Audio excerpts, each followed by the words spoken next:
세상에는 삶의 스타일에 따라서 두 분류의 사람이 있다 이렇게 생각이 되어집니다. 한 분류는 이기주의입니다. 그리고 다른 분류는 이타주의죠. 이기주의는 자기를 위해서 살아가는 사람들입니다. 모든 기준이 나입니다. 내가 기준이 되어 생각하고 내가 기준이 되어 판단합니다.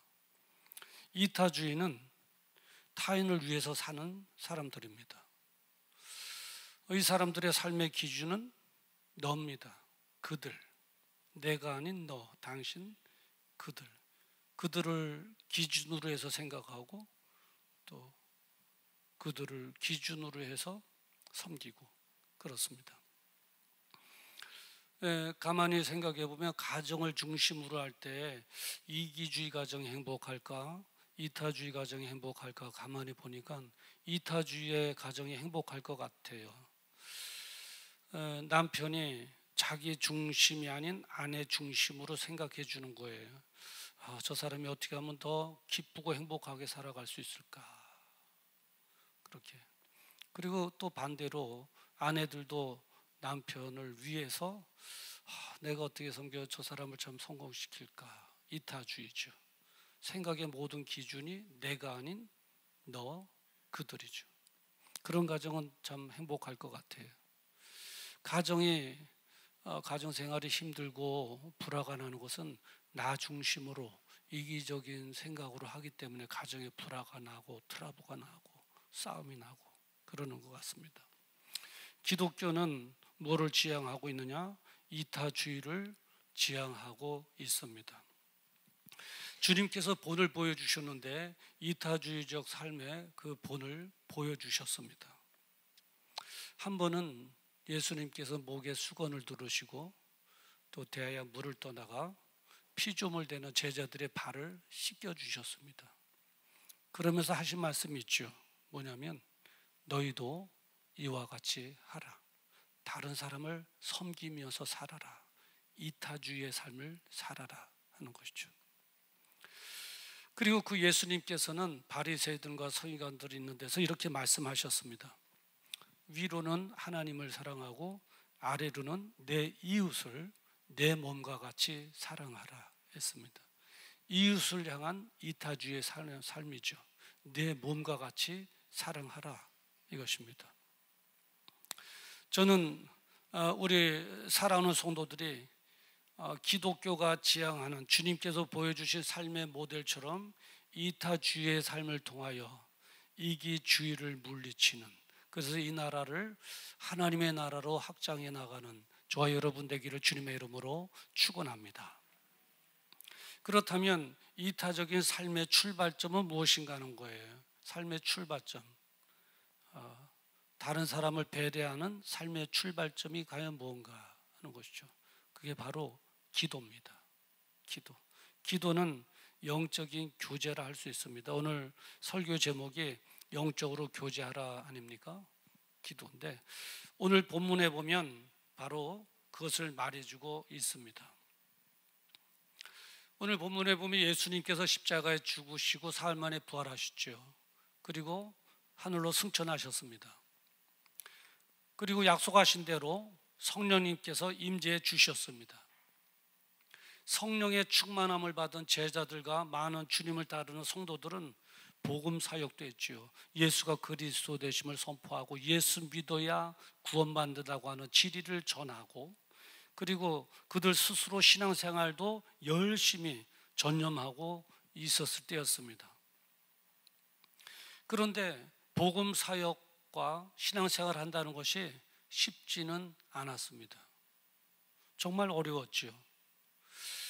그 역사적인 배경을 보면 왜 신앙생활하고 복음사역하는 게 그렇게 어려웠는가 하는 것을 우리는 이렇게 어림잡아 짐작해낼 수가 있습니다. 그 당시에 헤롯 분봉왕이 통치하고 있었을 때였습니다. 이 헤롯 분봉왕은 예수님을 십자가에 죽이게 하는 일에 일조한 사람입니다. 예수님을 그렇게 싫어했어요. 십자가에 죽게 하는 일에 일조했던 사람이고요. 그리고 이 헤롯 분봉왕은 예수 믿는 성도들을 정말로 미워했던 사람입니다. 사도행전 12장 1절에 보면, 오늘 본문 1절에 보면 이렇게 기록되어 있습니다. 헤롯 왕이 손을 들어 교회 중에서 몇 사람을 해하려 하여 라고 기록하고 있습니다. 해를 가하려고 했대요. 누구에게요? 교회 중에서 몇 사람, 그러니까 예수 믿는 성도들 몇 사람에게 해를 가하려고 한 거예요. 왜 그랬을까요? 미우니까. 이렇게 헤롯 분봉왕은 성도들을 정말 미워했던 사람입니다. 뿐만 아니라 감옥에 가두기도 했습니다. 오늘 본문 12장 4절에 보면 베드로를 잡음에 옥에 가두어라고 기록하고 있습니다. 옥에 가두어 그래요. 베드로가 누굽니까? 예수님의 제자지요. 신실한 성도입니다. 그를 잡아서 옥에 가두었습니다. 그렇게 예수 믿는 사람을 옥에 가둘 만큼 예수 믿는 사람들을 미워했습니다. 여기서 멈추지 않죠. 예수 믿는 사람들을 죽였습니다. 오늘 본문 12장 2절에 보면 이렇게 기록되어 있지 않습니까? 요한의 형제 야고보를 칼로 죽이니라고 기록하고 있습니다. 칼로 죽였습니다. 요한의 형제 야고보를 칼로 죽이고, 그리고 내리면 이 베드로도 끌어내어 죽이려고 하고 있었을 때였습니다. 헤롯 분봉왕은 그렇게 예수님을 십자가에 죽이는 일에 일조를 하고 예수 믿는 사람들을 미워하고 예수 믿는 사람들을 잡아다 감옥에 가두고 예수 믿는 사람들을 죽이고. 여러분, 초대교회 성도들의 카타쿠메 예배라고 하는 이야기를 들어보신 적이 있으실 것입니다. 코바디스 도미네라고 하는 영화에 보면 그 카타콤에서의 예배를 드리는 장면이 아주 자세하게 묘사되어 있는데, 성도들끼리 만나면 서로 사인을 주고받잖아요. 물고기 모양의 사인을 주고받아요. 익두스 그래요. 그래서 성도인 것을 확인하고 성도니 오늘 저녁에는 몇 번째 계곡 몇 번째 굴에서 예배를 드립니다. 그래요. 그 당시 예배 드리기 위해서 그 높은 계곡에 굴을 팠잖아요. 거기서 예배 드린 것이 카타콤의 예배인 거예요. 하나님 앞에 예배 한번 마음껏 드리기 위해서 그 밤에 그 계곡의 몇 번째 굴 약속 장소에 가서 찬양하고 기도하고 예배 드리고 하나님 말씀 듣고 그런 것이죠. 바로 그 카타콤에 예배 드리는 시대가 바로 이 시대다 이겁니다. 이 시대. 헤롯 분봉왕이 예수 믿는 사람들을 미워하고 감옥에 가두고 막 죽이고. 여러분 그 검투사라고 하는 영화를 보신 적이 있을 거예요. 그러면서 그 로마의 원형극장 하면 기독교인들에게 악명 높은 로마의 원형극장 이렇게 생각되시잖아요. 이 로마의 원형극장에서 공연이 시작되면 1부, 2부, 3부의 공연이 펼쳐지게 돼요. 1부의 공연은 뭐냐? 파인프레입니다. 검투사들이 나와서 서로 싸우는 거예요. 막 그냥 칼로 치고 찌르고 막 그래요.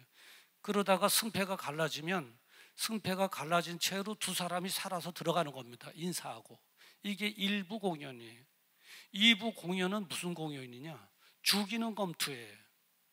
이긴 사람이 진 사람의 배에 발을 올리고 칼을 갖다 겨냥합니다. 그리고 이제 반응을 보는 거예요. 허락을 받아요. 그러면 거기에 모인 온 시민들이 막 해도 딱 하면 그것을 본 이제 그 고위 관직자들이 하면 그냥 죽이는 거죠. 죽이는 걸 보면서 그들은 그렇게 열광하는 것입니다. 그리고 이제 그 2부 공연이 끝나면 3부 공연이 이루어지는데 3부는 뭐냐? 예수 믿는다고 하는 이유 때문에 다 감옥에 가둬둔 사람들을 다 그 로마의 원형극장으로 끌어냅니다. 그리고 굶주린 사자들을 풀어서 막 죽이는 거예요.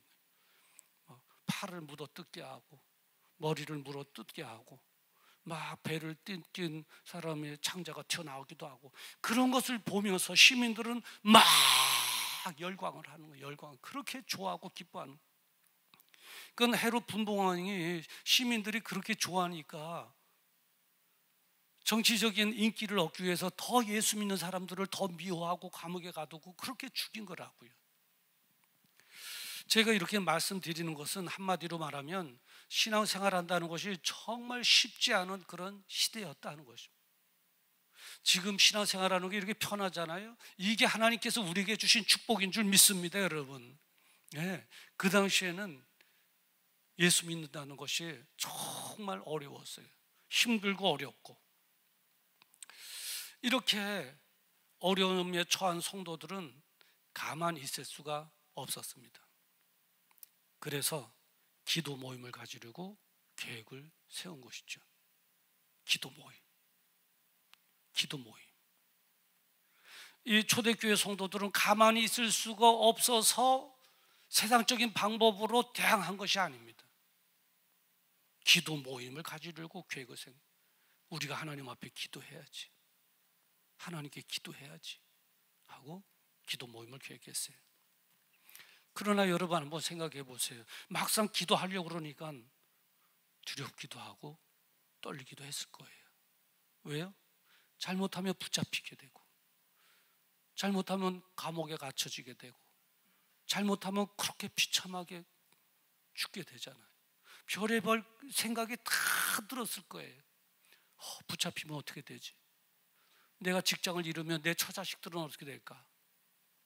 내가 감옥에 갇혀지게 되고 내가 죽게 되면 그들은 어떻게 살아가나? 이러한 염려와 걱정, 두려움. 막상 하나님 앞에 기도해야지라고 마음을 먹었지만 기도한다는 게 이렇게 만만치 않았어요. 쉽지 않은 거였다고요. 네. 그래서 이들은 타협하고 싶은 마음도 있었을 거예요. 무슨 타협이요? 이 어려운 것이 다 지나고 나서 평안할 때 기도해도 되지 않을까 하는 그런 타협이에요. 그러잖아요. 소나기는 피해가랬다고. 소나기 올 때 좀 피했다가 소나기가 다 끝나면 그때 가면 되지 않는가. 네. 어떻게 보면 지혜로운 생각이 아닌가 이렇게 생각할 수 있어요. 근데 자연의 현상과 신앙생활은 달라요. 이것은 신앙 없는 사람들의 생각이에요. 세상적인 관점이라고요. 세상적인 관점으로 볼 때 신앙 없는 사람들이 생각할 때는 그게 지혜롭다 이렇게 생각할 수 있어요. 그러나 하나님 나라의 관점에서 보면 그렇지 않아요. 우리는 세상의 관점으로 살아가는 사람이 아니라 예수 그리스도를 구주로 영접한 하나님의 자녀로서 하나님의 관점으로 살아가는 하나님 나라의 백성인 줄 믿습니다. 네. 그런데 타협하고 싶은 마음이 있었을 거라고요. 뿐만 아니라 부정적인 생각에 빠졌을지도 몰라요. 무슨 생각이냐? 이런 생각이에요. 뭐 기도한다고 해결될까? 때가 되면 다 해결되지. 때가 되면 되겠지. 그 집사람이 그 문제 해결됐다며? 때가 됐으니까 해결된 거지. 뭐 기도했다고 됐겠어? 그런 부정적인 생각. 예. 자기의 기도한다는 것이 두려운 마음을 좀 이렇게 아르바이트를 성립시켜 주려고 하는 그런 생각. 예. 기도의 능력을 은근히 부인하는 거예요. 뭐 기도한다고 되나? 하면서 부정적인 생각. 기도 안 해도 저절로 해결될 거야. 때가 되면. 그런 생각이죠. 그런데 여러분 한번 생각해 보세요. 기도의 능력이 없다면 예수님께서 왜 깨어 기도하라고 말씀하셨겠어요? 왜 깨어 기도하라고 말씀하셨겠느냐고요. 기도에는 능력이 있는 줄 믿습니다. 그런데 초대교회 성도들은 막상 기도하려고 그러니까 막 두렵고 떨리잖아요. 타협하고 싶은 마음. 인간의 연약함이 있잖아요. 우리들도 연약한 면이 있잖아요. 예. 부정적인 생각에 빠지고. 예. 그러다가도 문득 생각하기를 사단이 기도하지 못하도록 시험하고 있구나. 그래 기도해야지. 기도해야 돼. 그러다가도 그런데 잘못되면 어쩌나 하는 그런 생각. 여러 가지 갈등. 해야 되나 말아야 되나, 해야 되나 말아야 되나, 여러 가지 갈등, 고민. 그러함에도 불구하고 초대교회 성도들은 모여서 기도회를 가졌습니다. 기도해야지. 기도가 살 길이지. 하나님께 도움을 요청해야지. 저는 이러한 결단이 여러분들에게 서기를 주님의 이름으로 축원합니다. 기도회를 가진 거예요. 오늘 본문 말씀 12장 12절에 보면 이렇게 기록되어 있습니다. 마가라는 요한의 어머니 마리아의 집에 가니 여러 사람이 거기에 모여 기도하고 있더라. 기도하고 있더라 했습니다. 이게 무슨 말이에요? 갈등을 다 이겨내고 극복하고 기도회를 가졌다는 거예요. 몇 사람이 모였다고 합니까? 본문에 보니까 여러 사람이 모였다고 기록되어 있습니다. 없을 것만 같았어요. 이런 시기에 누가 기도하러 모일까? 한두 사람이나 모일까? 많이 모이면 세 사람? 없을 것만 같았어요. 그런데 모이고 보니까 여러 사람들이 모인 거예요. 기드온이 그 시대에 정말 말씀을 붙잡고 신앙을 지키는 자신밖에 없었다고 생각했는데 하나님께서 숨겨놓은 300명의 용사를 붙여주셨잖아요. 그것처럼 막상 기도회를 열고 보니 여러 사람들이 모인 거예요. 내가 기도하면 하나님께서 기도의 사람들을 붙여주실 줄 믿습니다.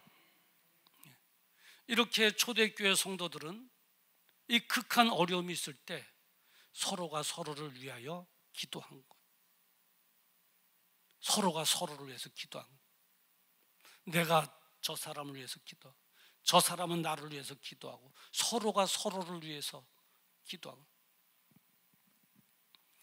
여기에서 우리가 기억해야 될 것은 뭐냐면 내가 이곳에서 중보하여 기도하면 그곳에 있는 그 사람에게 하나님의 역사가 일어난다고 하는 사실입니다. 여러분 이 말에 동의하시면 크게 아멘 하십시오.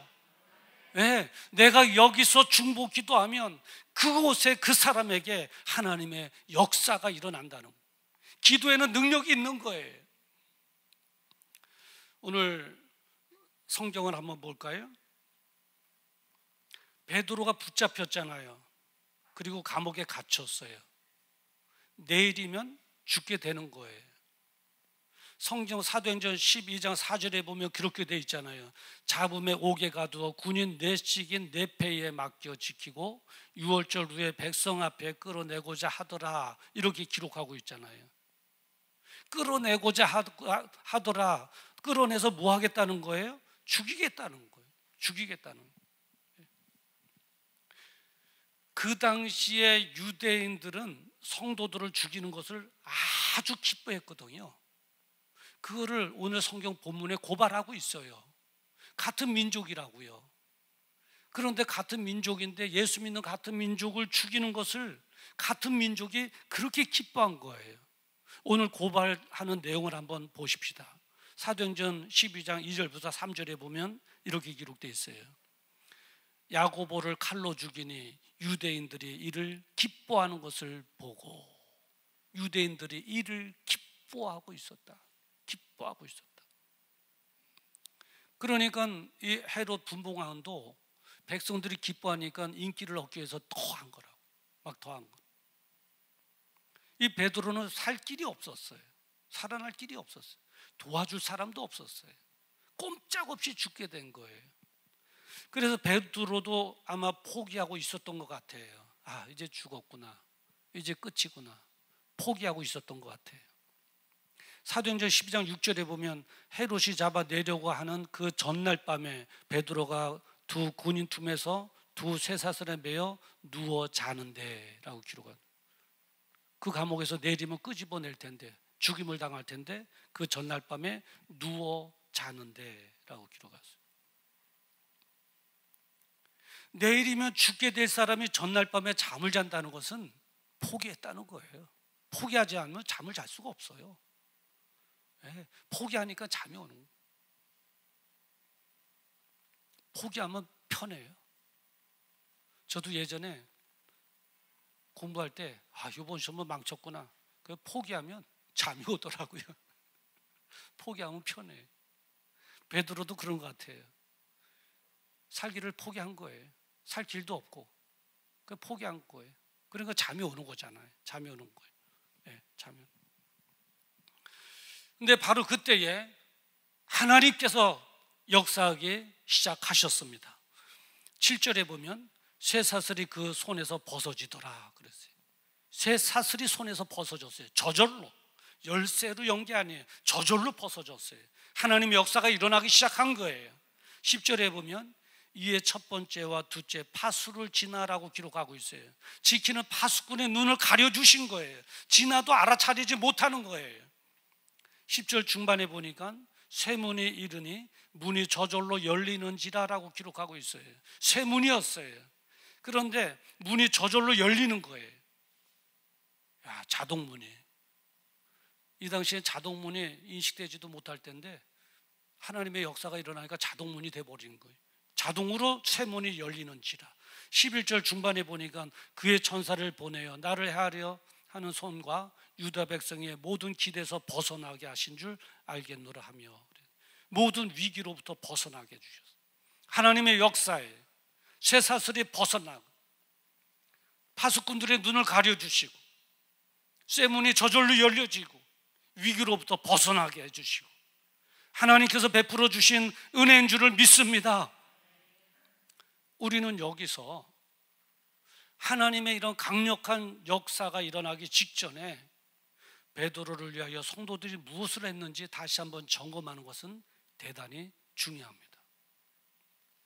하나님의 강력한 역사가 일어나서 베드로가 그 감옥에서 탈출을 하기 바로 직전에 성도들은 무엇을 했느냐?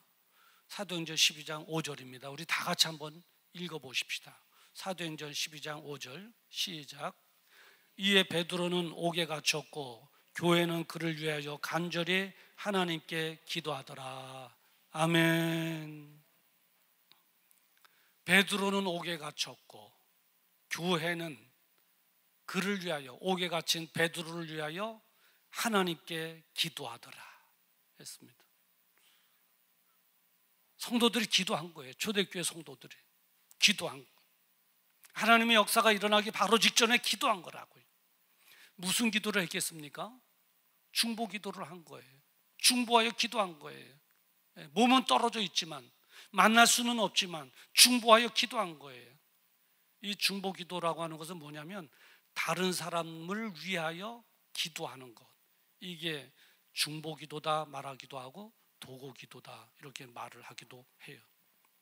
그러니까 초대교회 성도들은 베드로를 위하여 기도한 거예요. 베드로를 위하여 기도한 거예요. 하나님, 우리 사도인 베드로가 옥에 갇혀 내리면 죽게 됩니다. 구해줄 자 아무도 없습니다. 하나님 아시지 않습니까? 하나님께서 도와주시고 역사해 주셔야 됩니다. 하나님 도와주시옵소서. 베드로 사도를 구해 주시옵소서 하고 기도하지 않았겠어요? 그렇게 기도한 거예요.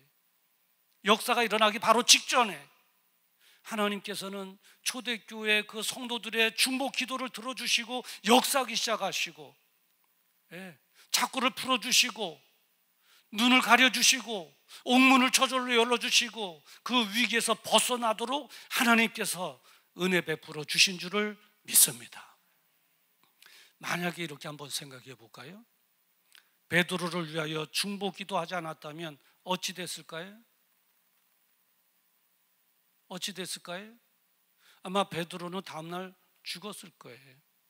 그리고 많은 예수 믿는 사람들은 큰 좌절과 슬픔 속에 빠졌을 거라고요. 또 시험에 들리는 사람도 많았을 거라고요. 그렇지 않겠어요? 베드로가 하나님의 기적 같은 역사로 살 수 있었던 것은 중보 기도가 있었기 때문인 줄 믿습니다.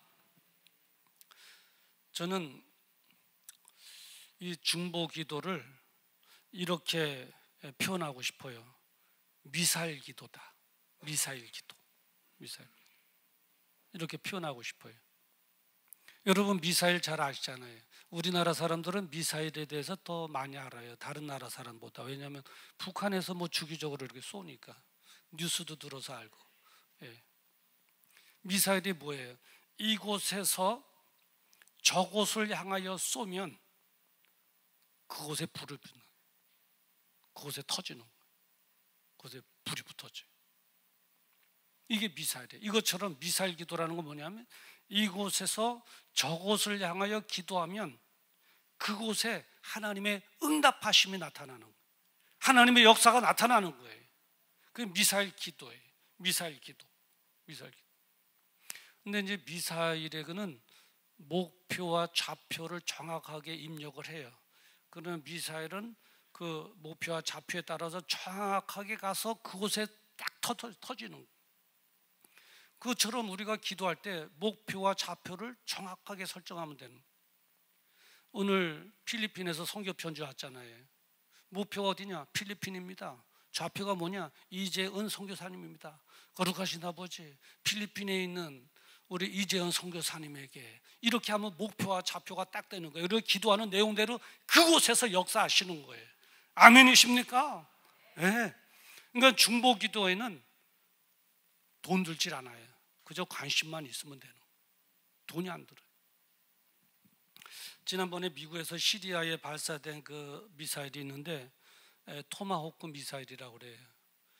토마호크 미사일이 이 한 기당 얼마냐 하면 150만 불이라고 하는데 150만 불 하면은 가름이 안 되잖아요. 그래서 제가 달러로 환산해 보니까 얼마냐면 17억 정도가 되는 거예요.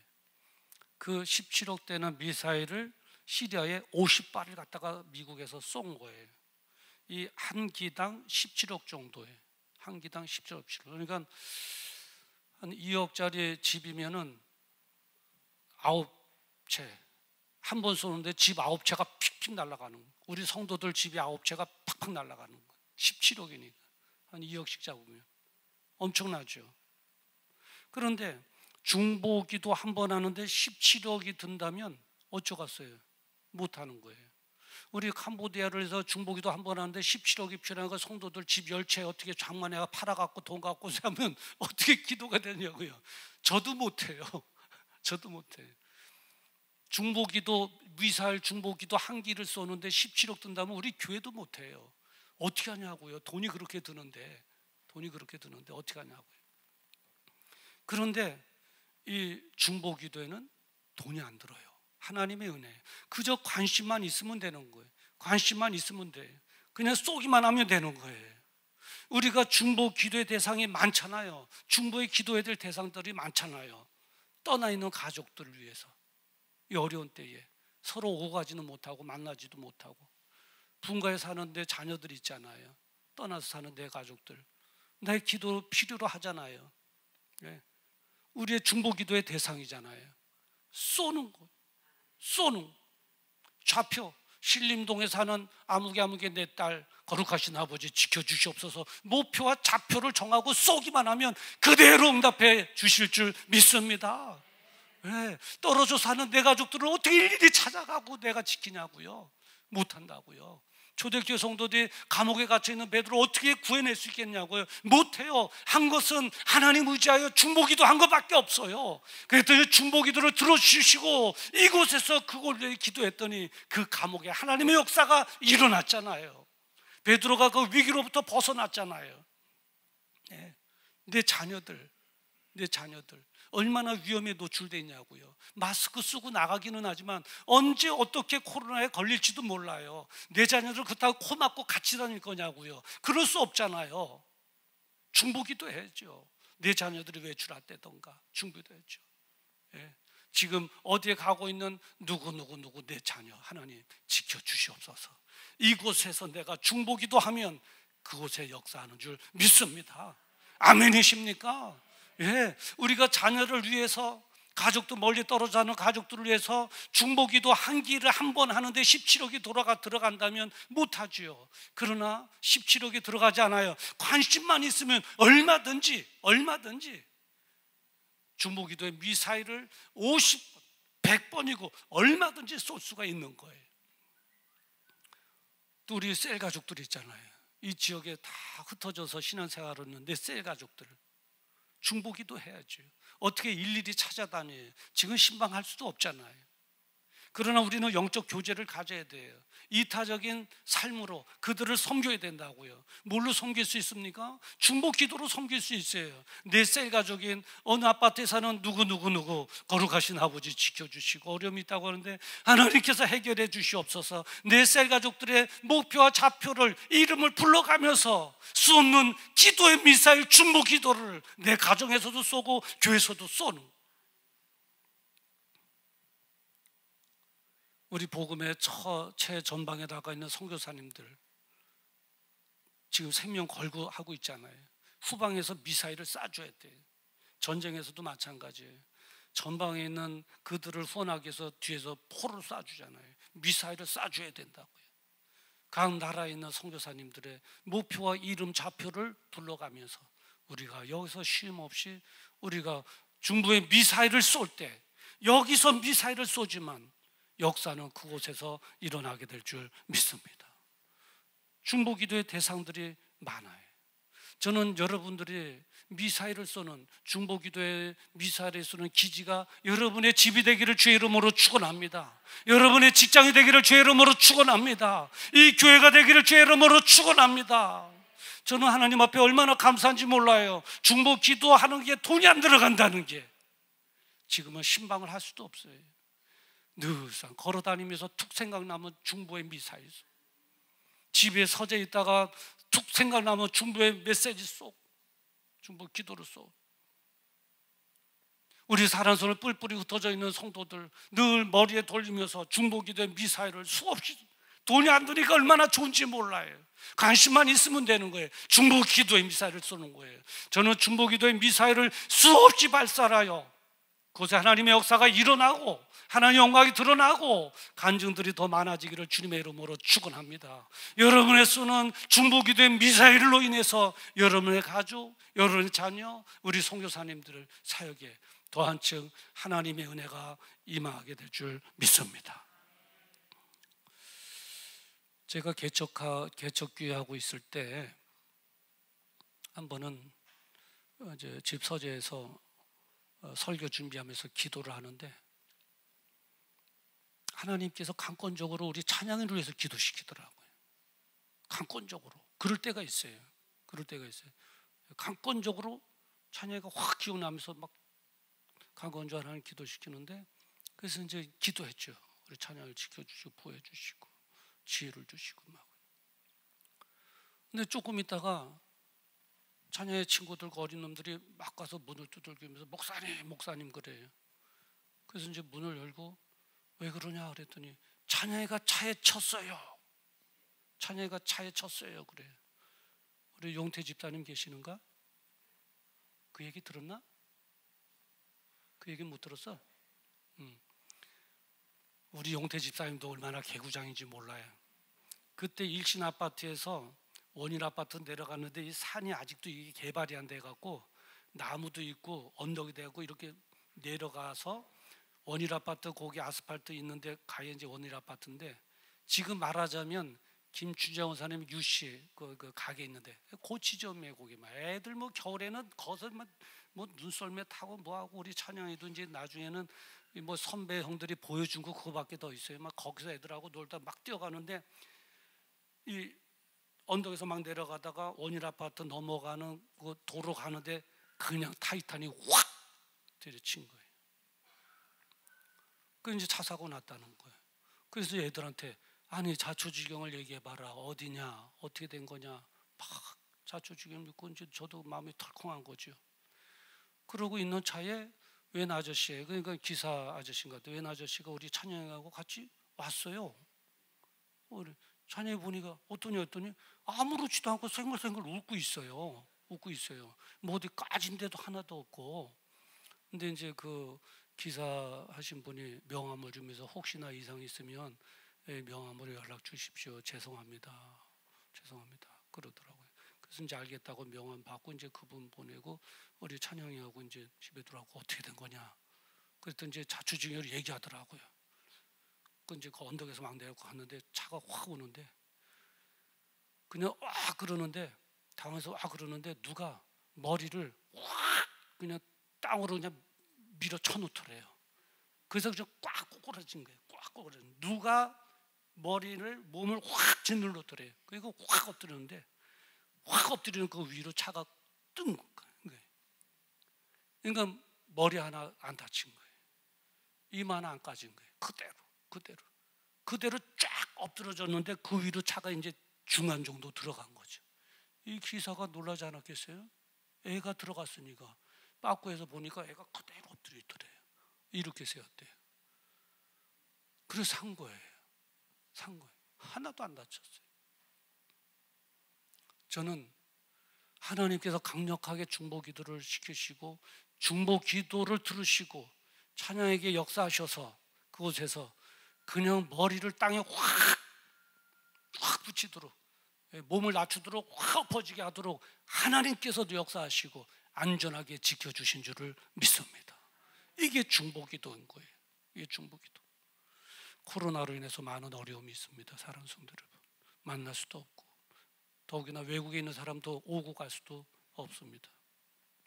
그럼에도 불구하고 우리는 영적인 교제를 나눠야 됩니다.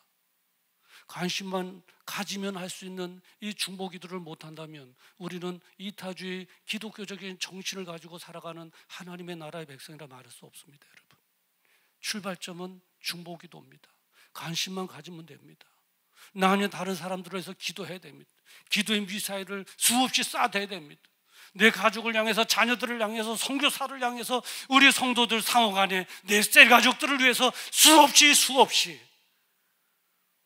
중보기도의 미사일을 쏴댈 때 이곳 저곳에서 역사가 일어나고 복음의 절대 능력을 체험하고 간증거리들이 많이 쏟아지는 건강한 교회, 건강한 믿음의 가정 될 줄 믿습니다.